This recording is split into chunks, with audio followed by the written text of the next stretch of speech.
All right, I'm going to go through and check the voltages on my packs here. So this is the main service disconnect. I've got 3 out of the 4 packs connected. I've got that one tagged out because I'm not running a 4th bank. I have one sitting on the shelf. I could run it, but it's a trade-off about more power versus weight. These things are already about 300 pounds each. So with 3 of them in there, it's 900 pounds. That's a lot of weight in the rear. I could go up to 1,200 pounds. That would give me more power, potentially.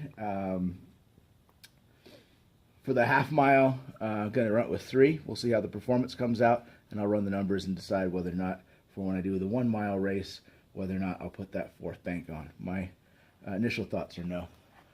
So anyway, before I connect all the packs up, you can see there, want to make sure they're at the same voltages, and don't run a BMS on this battery. These batteries never have. This pack was already balanced. These individual packs were already balanced when I bought it, so they were from wrecked Chevy Volts. The BMS system was already on it. It did its job. Those cells were balanced to begin with, and I went through and measured them all, and yes, they were balanced. I made sure that when I built up the packs that I used the same modules from the pack, so they were all at the same voltage level. Once I assembled to in a pack, then for putting them, I put these in parallel. Each one's at about 345 volts maximum voltage. So when I put them in parallel, I charged each bank. That's what I call the I call them in the back because each one's a bank. So bank 1, 2, 3, and 4. But anyway, so then I charged each bank up and then connected them together, and then they equalized from there. Obviously, I have built my own packs from individual cells. That's years ago doing A123 pouch cells. I know what a giant undertaking that is, so that was one of the nice things about getting the wrecked Chevy Volt packs is that they're already balanced. I do have an Orion BMS, putting that on the E30. This gets run so little, I don't have a problem without the BMS. I just do spot checks and accept the level of risk for the times that it runs. So the number of charge-discharge cycles that I go through on this are very small. So anyway, so I'm going to check and see. These batteries have been sitting since the last fall when I blew up the motor.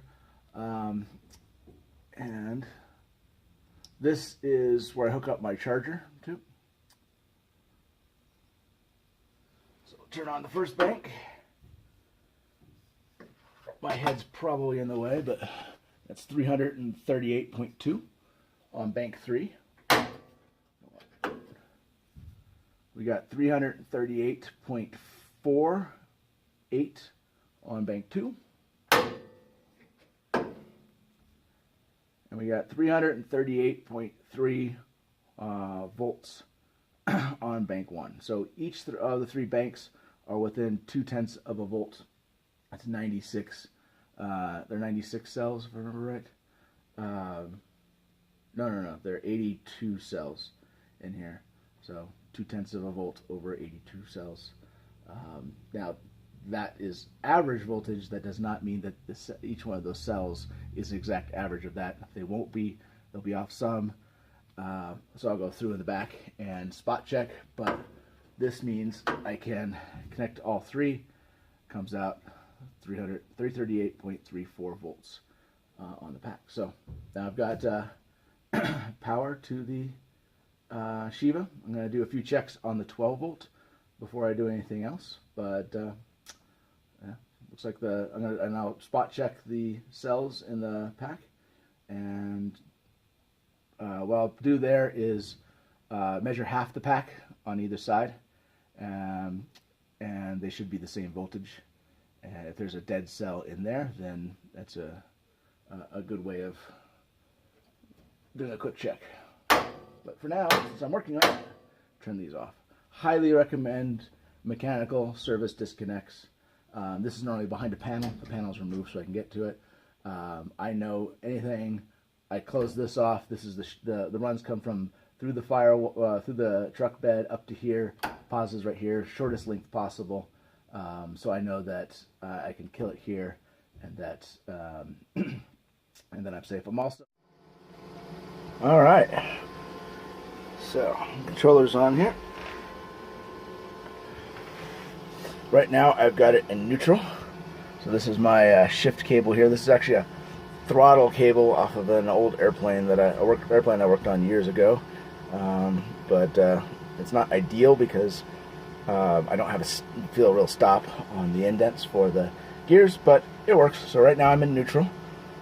Everything checks out. The sound you hear is the Shiva's pump going, and using the old Ebnetics dashboard. Sorry about the glare there, but so right now I've got 1,000 amps. It looks like everything's working. I need to get the tack figured out. There it is. Because I'm not getting the tack pickup. So that's just the logger window. But anyway, I need to in-op this. This is for back when I had the contactors for doing the reversing, as opposed to the mechanical means. But while I'm here, I'll give a kind of quick run through. So this is for the bed of the truck. The pumps for each bank has its own pump, and then there's also a fan for the radiator, which I never really need to use, but yeah, it's in there. This is the power for the Shiva. The Shiva's got its own pump. It's tied into the same cooling system. I've also got the vacuum pump on its own circuit, and then these guys are in-opt. Emergency slap switch here. If anything goes wrong, I can just hit that there. Tack. It's a cheap tack, but I just wanted an 8,000 RPM tack, and it fit the bill. But you know, it's a street legal vehicle, so you can see the headlights, all that stuff works. But anyway, yeah. So I was just testing it out. I'm in neutral. I got the throttle calibrated, so you can see. I was just put the kids to bed and threw some sandals on so I can come out here and do this. But I'm in neutral right now, and it actually works out pretty comfortably. It's really not that bad, but the foot just rides on that Prius throttle, and I can. So I'm just in neutral. I don't know if you can see anything there, but that glare from that light's not very good. But so it's about 100 amps. Pack voltage reads. It all reads, but I'm not getting my tachometer, so I need to dig into that, because I definitely want the RPM protection just in case I am not in gear. So let's go ahead and push in. I think that's forward. Yeah, so easy. I push forward to go forward. We're moving, yay! I'm probably gonna run over something because I'm not looking where I'm going. These damn distracted drivers, I'll tell you what. Pull all the way back to go into reverse.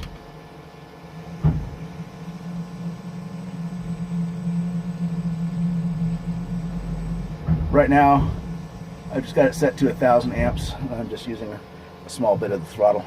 I'm not going to try to do 3,000 amps in the barn. But anyway, she's alive. I had to do some sorting on the 12 volts. One of the wire, when I pulled out the heater that was underneath there, pulled out that pink wire that came up to the emergency stop, so nothing was working. It took a bit to figure out where that was. Lucky friend Corey, who helped with that wiring, was able to track it down. But anything, I'll get this cleaned up. There's metal shavings and all that stuff, which I don't want to be in here. Got some things to button up, but I think we should be ready to dyno.